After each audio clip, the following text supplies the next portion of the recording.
Well, here we are once again.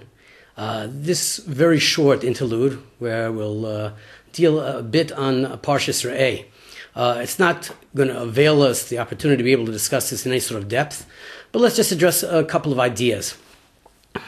The topic that I've chosen for today, for this very brief discussion, is the mitzvah that deals with Bal Tosif and Bal Tigra. Not adding on to the Torah, not detracting from the Torah. Let's hear the psukim.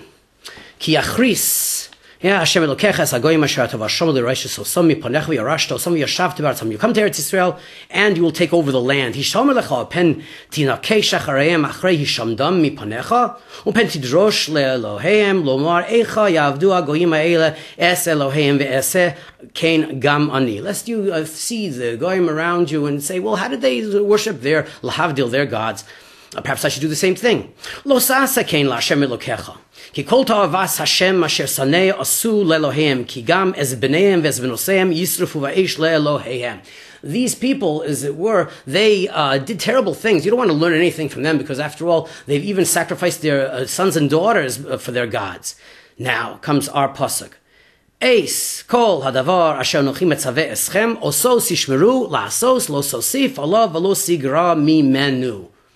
All of that I've commanded you, do it, right? Don't add on to it, don't detract from it. And this is not the first time that we've seen this. This also appears in Parshas V'eschanan.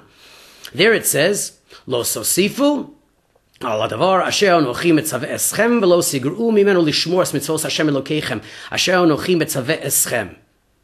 Einechem ha'ro'os es asher asa Hashem v'val pa'or ki kol ha'ish asher halach achrei bal pa'or hishmido Hashem Elokecha mikirbecha. So now we have it, the first time it appears in the context of Bal Pa'or in Parshas V'eschanan. The second time the mitzvah of Bal Tosif and Bal Tigra appears in Parshas Re'eh in the context of not learning from the nations around us. Now there is a big discussion amongst the Rishonim what in the world Bal Tosif and Bal Tigra means.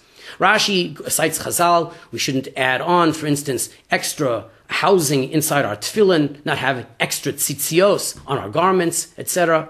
And Bal Tigra, he says, is the opposite. Don't have less than that. Don't have less than that. The Sforno, on the other hand, understands it a very different way, but we can't really work with the Sforno right now, but he deals with the idea of don't think that a mitzvah appears to be outdated. Perhaps the reason for it is no longer applicable.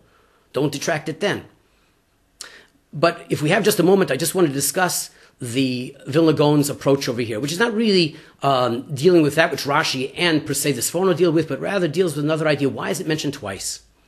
Says the Sforno, says the Vilna Gaon.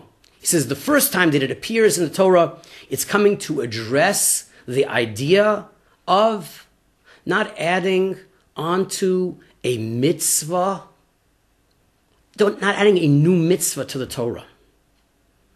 Not adding a new mitzvah onto the Torah. The second time, he says it addresses not modifying the mitzvah. We have two different topics over here. Don't add on to the mitzvah, don't detract, don't add on new mitzvos, and also don't try and modify the mitzvos.